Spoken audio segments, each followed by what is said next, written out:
Жаркое африканское солнце безжалостно палило саванну, разливаясь по желтой траве золотыми потоками света.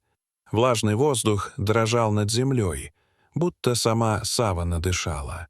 Вдалеке мерцал мираж. Идущие по равнине силуэты слонов казались призраками.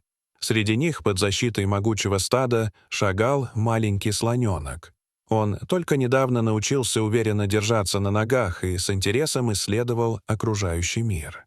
Слоны неспешно двигались по знакомому маршруту, от одного источника воды к другому. Они были осторожны, внимательно слушали каждый звук, улавливали малейшие колебания земли. Матриарх, старая опытная слониха с огромными бивнями, вела стадо с чувством глубокой ответственности. Мать слоненка, молодая, но уже зрелая самка, шла рядом с малышом, время от времени ласково прикасаясь к нему хоботом. Но любопытство в сердце маленького слона было сильнее всего. Пока взрослые сосредоточились на выкапывании сочных корней, он заметил яркую бабочку, порхающую среди трав, и не удержался, бросился за ней. Сначала он просто чуть отошел, потом увлекся и оказался все дальше от стада. Он не чувствовал страха. Все вокруг было таким интересным. Щебетание птиц, стрекот кузнечиков, вспархивающие стайки воробьев.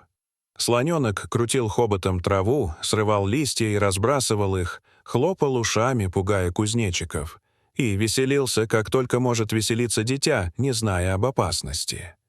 Тем временем в стаде началось беспокойство. Мать малыша подняла голову, огляделась, трубно позвала. Ответа не последовало. Она позвала снова, на этот раз громче и настойчивее. Другие взрослые насторожились. Матриарх подошла ближе, прижала уши, вытянула хобот, улавливая запахи. В воздухе чувствовалась тревога. Тем временем слоненок, оказавшись в незнакомой части саванны, начал замечать изменения. Трава становилась выше, теней становилось меньше. Звуки вокруг стихли. Даже стрекотание насекомых как будто исчезло. Слоненок остановился, приподнял голову и замер. Его инстинкты, еще слабые, но настоящие, подсказывали. Нужно быть осторожным. И тут он заметил движение. Из травы, как тени, начали выплывать львы. Они шли медленно, грациозно, уверенно. Прайд был большой, 8 взрослых особей, идущих слаженно, словно единое существо. Их глаза сияли, они уже предвкушали легкую добычу. Малыш замер. Страх пробрался в сердце, но не парализовал его. В памяти всплыли сцены, когда взрослые слоны принимали боевую стойку, когда громогласно трубили, защищая друг друга, и он попытался сделать то же самое. Он поднял голову, расправил уши, начал хлопать ими и издавать тревожный, хриплый звук. Его маленький хобот дрожал, но он поднял его вверх и размахивал в стороны. Первая львица приблизилась, прижавшись к земле. Она метнулась вперед, но в тот момент слоненок резко топнул ногой, подняв облако пыли, и громко затрубил.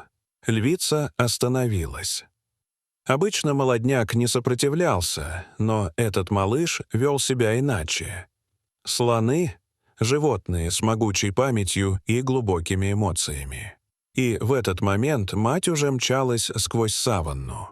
Она звала, ища своего детеныша, и ее зов перекрывал ветер. Тревога охватывала ее целиком. Каждый шаг напоминал удар барабана. Земля дрожала под ее ногами, за ней настороженно и молчаливо двигалось стадо. Они чувствовали, что что-то не так.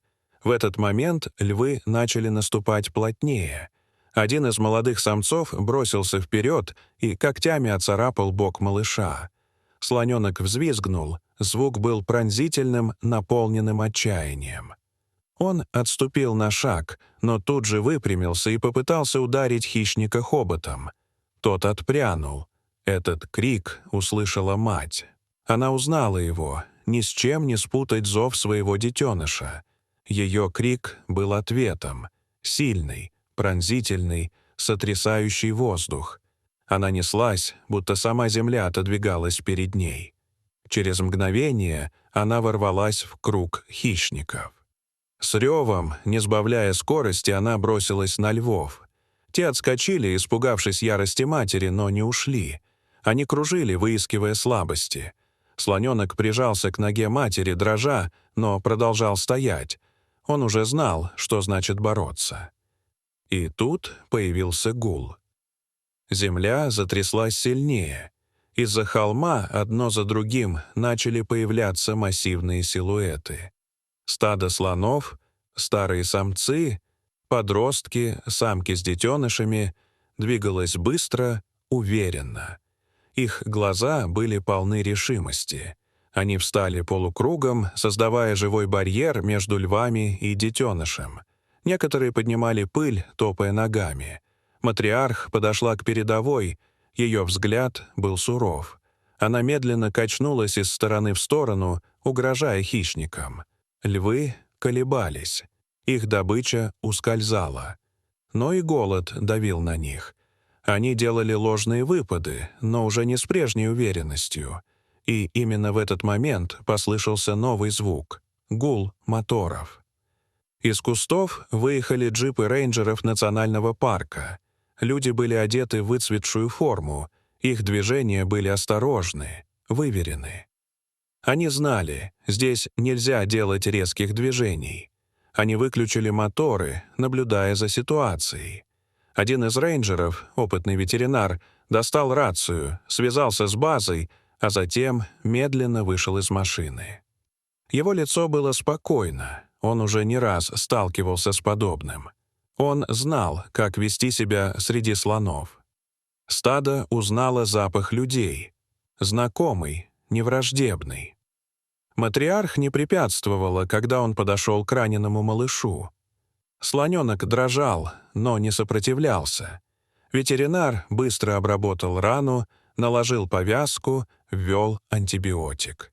Все это время мать стояла рядом, касаясь малыша хоботом, словно давая понять: «Все хорошо, ты в безопасности». Когда рейнджеры уехали, слоны еще долго стояли на месте. Только когда солнце начало клониться к горизонту, стадо вновь двинулось в путь. Направляясь к водопою, они шли медленно, величественно.